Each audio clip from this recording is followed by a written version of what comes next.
السلام علیکم ناظرین، آپ دیکھ رہے ہیں مائی یوٹیوب چینل کی جانا میں کون۔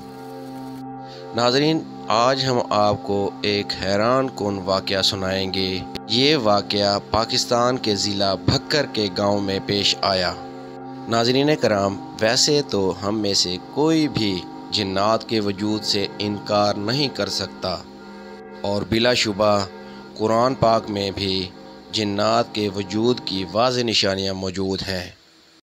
تاہم اللہ تعالیٰ نے انہیں انسان کی پیدائش سے قبل جنات کو اس دنیا سے پردہ دے دیا تھا، لیکن ہم میں سے اکثر کا کسی نہ کسی طرح بالواسطہ یا بلا واسطہ جنات سے واسطہ پڑا ہے، اور ماننے والے ان باتوں پر یقین بھی رکھتے ہیں۔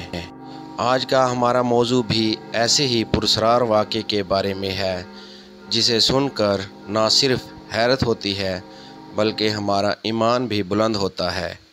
آج کا واقعہ ایک بہت پرانے رسالے سے لیا گیا ہے، بہت ایمان افروز تھا، اس لیے ہم نے آپ کو سنانا مناسب سمجھا۔ حاجی صاحب جو کہ گاؤں میں نئے تھے، وہ پاکستان بننے سے پہلے دور میں ایک پرانے قصبے میں رہا کرتے تھے، لیکن اب وہ بکھر کے ایک گاؤں میں آ کر آباد ہو گئے۔ وہ اس گاؤں کی مسجد میں امام تھے۔ گاؤں کے اکا دکا لوگ پڑھے لکھے تھے، ورنہ زیادہ تر لوگ صرف قرآن پاک پڑھے ہوئے تھے۔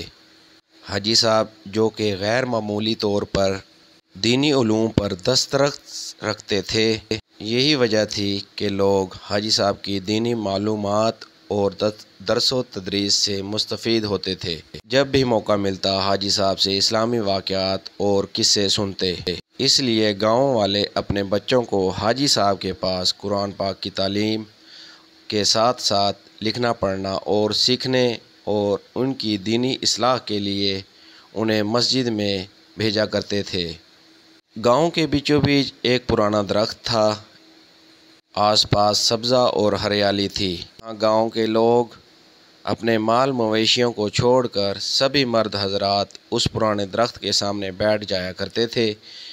امام صاحب کی بھی کچھ بکریاں تھیں، جب وہ انہیں چرانے وہاں آتے تو سبھی لوگ ان سے اسلامی قصے سنتے اور معلومات میں اضافہ کرتے۔ حاجی صاحب ایک نہایت سادہ اور نیک سیرت انسان تھے۔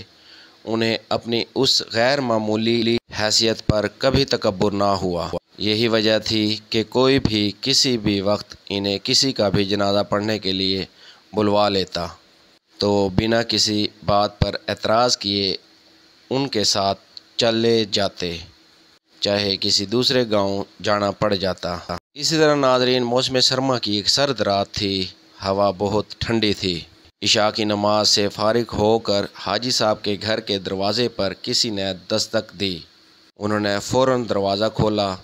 سامنے سفید داڑھی والے اور سفید لباس میں ملبوس نورانی صورت والے 3 شخص کھڑے تھے۔ دروازہ کھلتے ہی ان میں سے ایک شخص نے احتراماً سلام کیا اور بنا رکے کہنے لگا، کیا یہی حاجی امام قدرت اللہ صاحب کا گھر ہے؟ امام صاحب نے جواب دیا، جی ہاں، فرمائیے، میں حاجی قدرت اللہ ہوں۔ وہ پہلے والا شخص دوبارہ بولا کہ حضرت، میرے بھائی کا انتقال ہو گیا ہے اور میں آپ سے اس کی نماز جنازہ پڑھنے کی درخواست کر کے آیا ہوں۔ وہ آپ کی دینی علوم پر دسترس کی وجہ سے آپ کو بے حد پسند کرتے تھے۔ ان کی یہ خواہش تھی کہ اگر ان کا انتقال آپ کی زندگی میں ہو جائے تو آپ ان کا نماز جنازہ پڑھائیں گے، اس لیے ہم آپ کو لینے آئے ہیں۔ میت بالکل تیار ہے، سب صفے باندھے آپ کے منتظر ہیں، چلیے ہم آپ کو اپنے ساتھ لیے چلتے ہیں۔ حاجی صاحب بولے، کیا میں ان کو جانتا ہوں یا وہ پہلے مجھ سے مل چکے ہیں؟ اس شخص نے جواب دیا کہ میرے بھائی آپ کو پرانے گھر اکثر سنا کرتے تھے، تبھی سے وہ آپ کو عزیز رکھتے تھے۔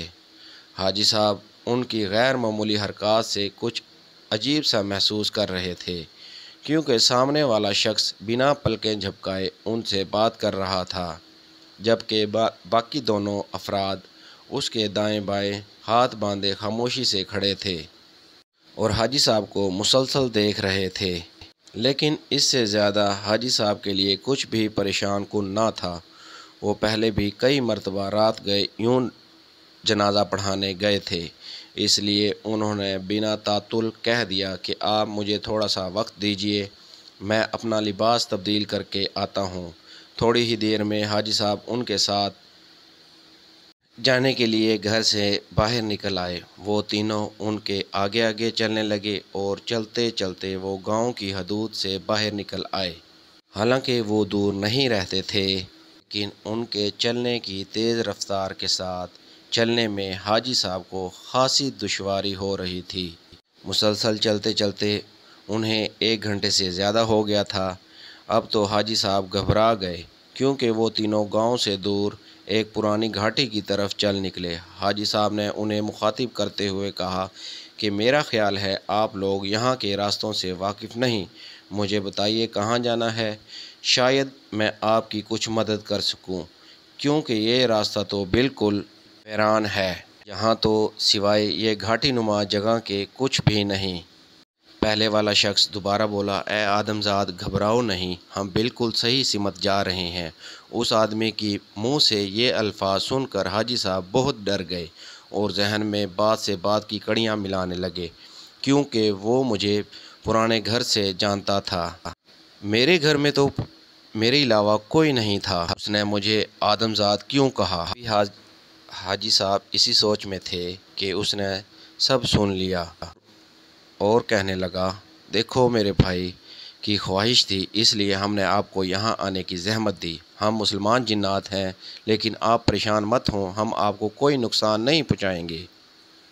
یہ سن کر حاجی صاحب نے کسی نہ کسی طرح اپنے حواس کو قابو میں کیا اور ان کے ساتھ آگے بڑھ گئے۔ وہ تینوں حاجی صاحب کو لے کر کھائی میں اتر گئے، جس کا حاجی صاحب نے راستے میں ان سے ذکر کیا تھا۔ سفید داڑھی اور سفید لباس میں ملبوس لوگ صفیں باندھے کھڑے تھے، ان کے قد بہت لمبے تھے۔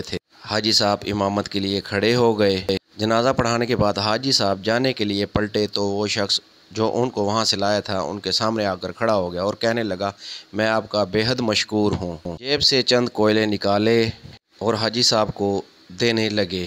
حاجی صاحب کا مارے خوف کے برا حال تھا۔